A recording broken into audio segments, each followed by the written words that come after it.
విజయవాడ నగరంలో తిరుగుతున్న పాఠశాల బస్సులను రవాణా శాఖ అధికారులు తనిఖీలు నిర్వహించారు. బస్సుల సామర్థ్యం, డ్రైవర్ల లైసెన్స్, ఇతర ధృవపత్రాలు పరిశీలించారు.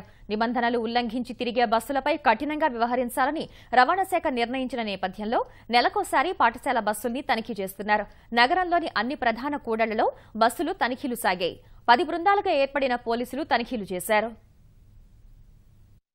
విజయవాడ చుట్టుపక్కల 10 ప్రాంతాల్లో స్పెషల్ డ్రైవ్ జరుగుతూ ఉంది. సో ఆంధ్రప్రదేశ్ మోటార్ వెహికల్ రూల్స్లో ఉన్న 185G నిబంధన ప్రకారం ఈ వాహనాలన్నీ ఉన్నాయా లేవా అనే తనిఖీ జరుగుతుందన్నమాట. అంటే ఫస్ట్ ఎయిడ్ బాక్స్ కానివ్వండి, ఫైర్ ఎక్స్టింగ్విషర్ కానివ్వండి, స్కూల్ పిల్లల లిస్టు, అలాగే రూట్ మ్యాపు, ఇవన్నీ కరెక్ట్గా ఉన్నాయా లేవా, అటెండెంట్ ఉన్నారా లేరా, ఈ విషయాలన్నీ కూడా చూస్తున్నామండి. దాంతోపాటు డాక్యుమెంటేషన్ ఏదైతే ఫిట్నెస్, ఇన్సూరెన్స్, పొల్యూషన్, అలాగే డ్రైవర్ యొక్క లైసెన్స్, ఇవన్నీ చూసి వాహనాలను తనిఖీ చేయడం జరిగింది. ఇప్పటివరకు 4 కేసులు బుక్ చేయడం జరిగిందండి. ఒక 65 వాహనాలను తనిఖీ చేయగా, సో ఇంకా ఒక హాఫ్ అన్ అవర్ 1 అవర్ పాటు డ్రైవ్ కొనసాగుతూ ఉంటుంది.